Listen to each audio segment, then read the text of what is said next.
In the Unresolved Problems segment tonight, the Factor has been criticized for reporting on the Muslim threat to the world for years.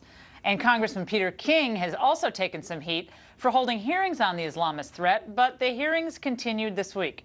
In stark contrast to those worldviews is Democratic Congresswoman Sheila Jackson Lee, who's warning about the Christian threat at this week's hearings on Muslim extremism. Are you familiar with the Christian militants? Yes, I am. Can one say that they might possibly want to undermine this country? Because right now, constitutionally, the right for women to choose is a constitutional right. People disagree with it, but here's an individual attempting to undermine the protections that are given to women. Would you suggest that that might be compared to trying to undermine this country?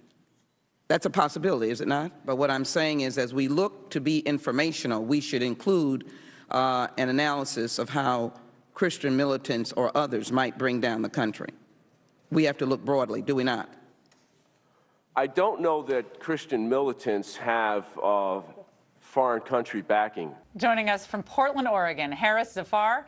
He's the national spokesman for the Ahmadiyya Muslim Community USA, the oldest Muslim organization in the United States. Harris, it's great to see you. Look, this hearing has been controversial at points. And other points, it seems like maybe people are learning something. But it was pretty interesting to see the Sheila Jackson Lee angle on all of this. It's like, I'll see you one Islamic terrorist, and I'll raise you a Christian radical. What was your take on this?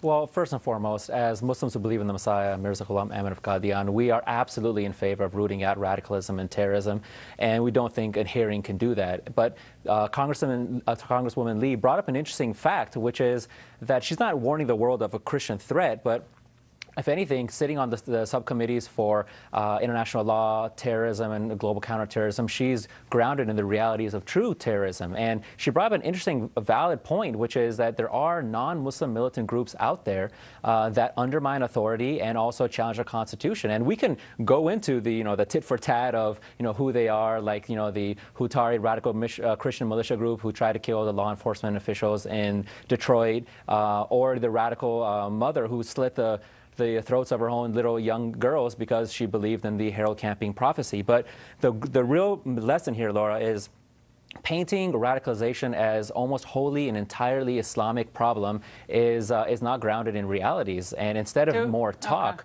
what we need are actual genuine efforts that to get rid of radicalism based off of that are consistent with data and facts. Do you think that Muslims have a radicalization problem today around the world? I mean, is there a problem of radicalism being taught and not just in this country, but around the world?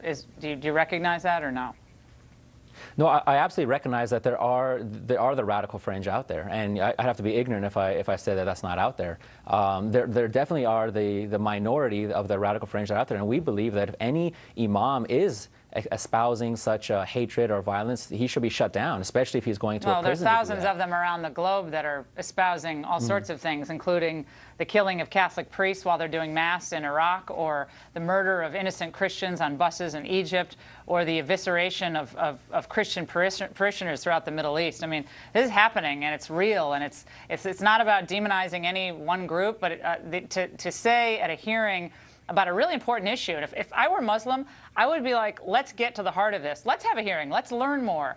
And to say that this Christian hootery group is like Jose Padilla in this mass concern about radicalization in the prisons, to me, it actually hurts Muslims. It doesn't help them to deny the true threat that radicalization does to good Muslim people in this country and around the world.